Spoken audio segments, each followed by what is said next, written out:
Oke, halo, assalamualaikum warahmatullahi wabarakatuh. Apa kabar teman-teman semua? Saya harapkan teman-teman dalam keadaan sehat selalu. Amin amin ya robbal alamin. Baiklah, kita lanjutkan belajar Sirah Nabawiyah. Yaitu kita belajar sejarah hidup Nabi Muhammad Shallallahu Alaihi Wasallam.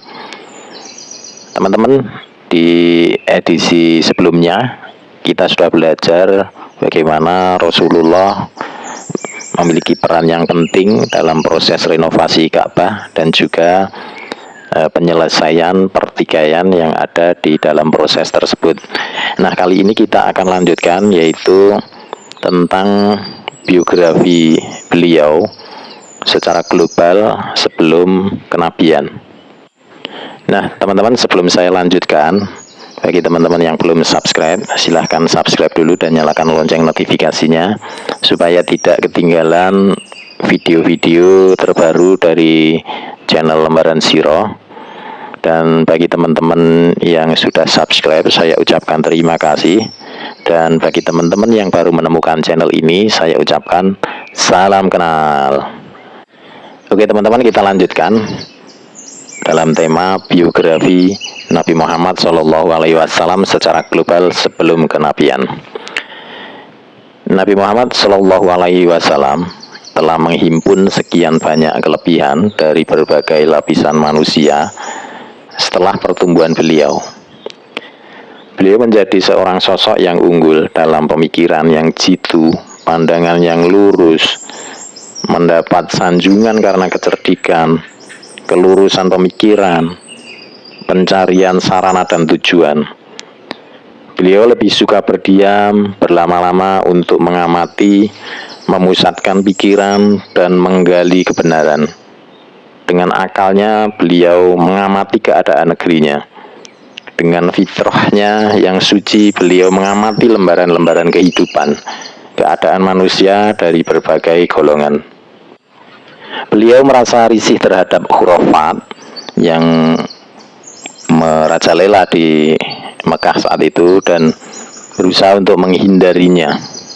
Beliau berhubungan dengan manusia dengan mempertimbangkan keadaan dirinya dan keadaan mereka. Selagi mendapatkan yang baik, maka beliau bersekutu di dalamnya. Jika tidak, maka beliau lebih suka dengan kesendiriannya. Beliau tidak minum khamr, tidak mau makan daging hewan yang disembelih untuk dipersembahkan kepada berhala, tidak mau menghadiri upacara atau pertemuan untuk menyembah patung. Bahkan sejak kecil beliau senantiasa menghindari jenis penyembahan yang batil ini, sehingga tidak ada sesuatu yang lebih beliau benci selain penyembahan kepada patung-patung ini.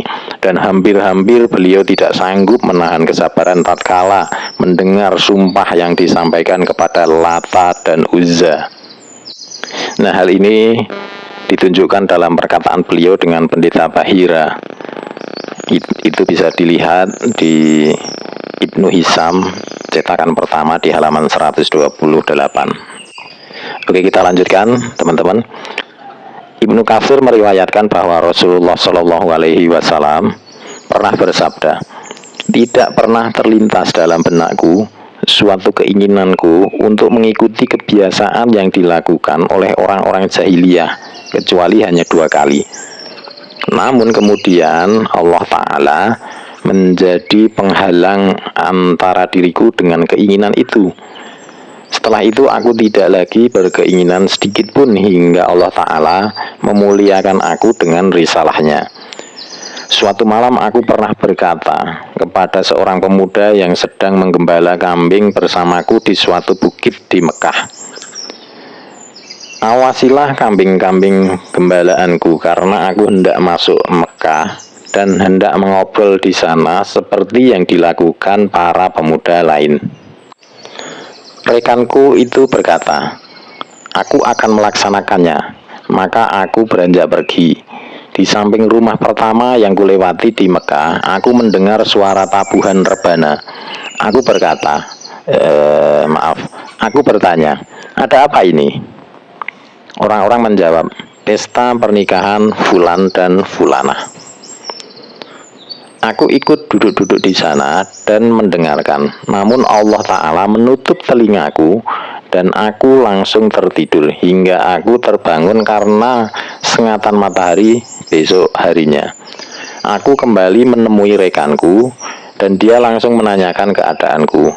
Maka aku mengabarkan apa yang terjadi. Pada malam lainnya aku berkata seperti itu pula dan berbuat hal yang sama. Namun, lagi-lagi aku mengalami kejadian yang sama seperti malam sebelumnya. Maka setelah itu aku tidak lagi ingin berbuat hal yang buruk. Baik, kita lanjutkan teman-teman. Imam Al-Bukhari meriwayatkan dari Jabir bin Abdullah yang berkata, tatkala Ka'bah sedang direnovasi, Rasulullah Shallallahu Alaihi Wasallam ikut bergabung bersama Abbas mengambil batu. Abbas berkata kepada beliau, angkatlah jubahmu hingga ke atas lutut, agar engkau tidak terluka oleh batu. Namun karena itu beliau justru terjerembab ke tanah. Maka beliau menghujamkan pandangan ke langit kemudian bersabda, ini gara-gara jubahku, ini gara-gara jubahku. Lalu beliau mengikatkan jubahnya.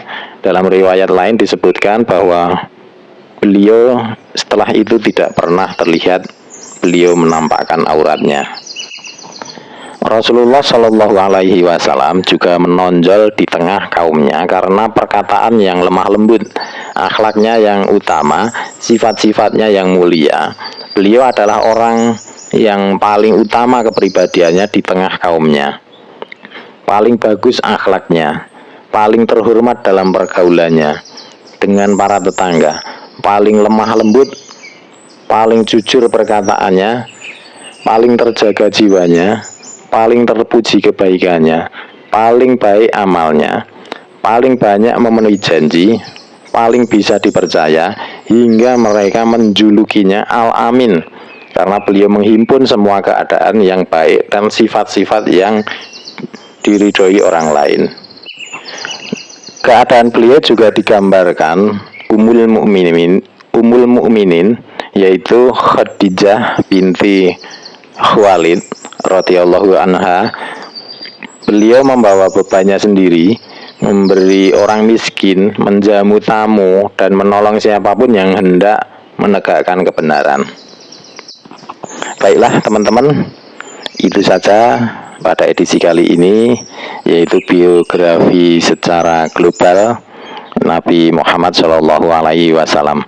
Dan untuk edisi selanjutnya kita akan masuk ke fase Mekah.